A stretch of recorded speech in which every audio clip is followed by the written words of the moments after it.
शाहरुख खान का बेटा यदि किसी पार्टी में चला गया और अदानी जी के एयरपोर्ट पर 9 लाख करोड़ रुपए का ड्रग्स मिलता है तो गोदी मीडिया उसको नहीं चलाती है और शाहरुख खान को भर नहीं चलाती है। अफगानिस्तान और तालिबान के सवाल पर मौन।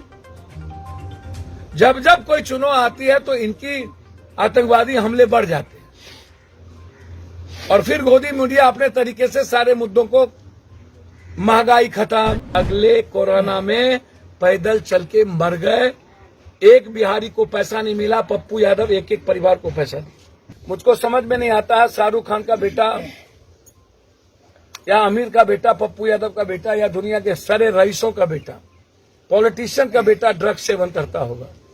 दुनिया का कोई कुकर्म नहीं है जो माफिया का बाल बच्चा नहीं करता होगा। शाहरुख खान का बेटा यदि किसी पार्टी में चला गया और अदानी जी के एयरपोर्ट पर 9 लाख करोड़ रुपए का ड्रग्स मिलता है तो गोदी मीडिया उसको नहीं चलाती है और शाहरुख खान को भर नहीं चलाता है। जनाब, मौत जिस भी कारण से हो उसकी निंदा ही की जा सकती है, उसको सही नहीं ठहरा जा सकता है।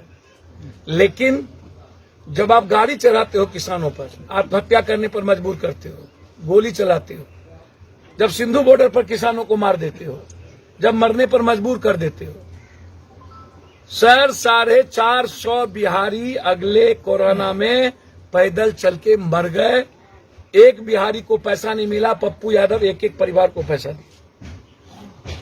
इतने कोरोना में मर गए, 4 लाख रुपया अभी तक सरकार क्यों नहीं दी? और पप्पू यादव 1 साल का भोजन और 10,000 रुपया एक जिले में क्यों पहुंचा दिया? सरकार की जिम्मेदारी थी, आप इस पर तो पूछेंगे नहीं। ये किसको बकसता है? कश्मीर की घटना या कहीं की घटना को कंप्लीट निंदा ही नहीं किया जाए। मैं बार बार कहता हूं कि सरकार हर चीजों में राजनीतिकरण करती है। अफगानिस्तान और तालिबान के सवाल पर मौन।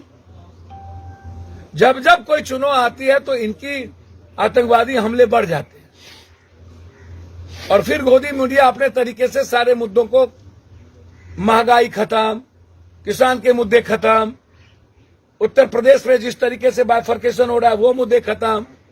आप मुद्दे लाने का प्रयास हमेशा करते हैं, लेकिन जब मैं यह देखूंगा भारत में कि उत्तर प्रदेश में कितनी मौतें हुई है,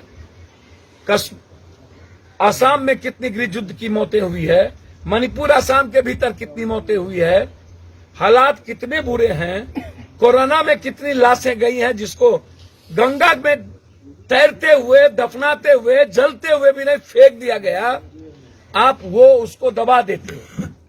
आप महंत जी को मरवा देते हो, उस बात को दबा देते हो। बनारस के महंत को मरवा देते हो। सत्ता के लिए आप सारे कुकर्म करते हो। लेकिन कश्मीर के मुद्दे पर पाकिस्तान के तरफ से कोई घटना घटित होती है तो उसका जवाब न देकर के उसका राजनीतिकरण करते हो। कौन आपको 7 साल से 8 साल के बीच में सरकार की हो गई, जितनी आतंकवादी हमले मोदी जी के समय में हुआ उसके पहले नहीं हुआ, आप उसकी संख्या उठा के देख लो। तो इसका मतलब है कि मोदी जी इस देश के लिए सही नहीं है। इन्हें एन केन प्रकार सत्ता चाहिए, कुर्सी चाहिए। वही हाल बिहार के बी टीम बीजेपी की है। गुजू गुजू कौन कोना है कोना वही कोना, चित भी मेरी पट भी मेरी, बड़ों के बाप कनियों के बाप। ये जो विपक्ष वाले सबके बाप बन करके सत्ता हथियाने की बात करते हैं तो मैं उसमें नहीं हूं। एक जगह चुनाव लड़ रहा हूं, लड़ूंगा।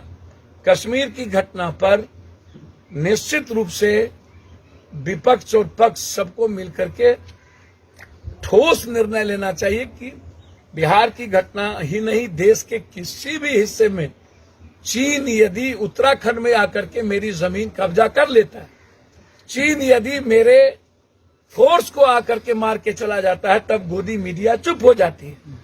और जब 2-3 हत्या कहीं होती है तो गोदी मीडिया उसको हिंदू मुसलमान या सिख या जाट या गैर जाट करके उस मुद्दे को देखता। इसकी मैं निंदा करता हूं।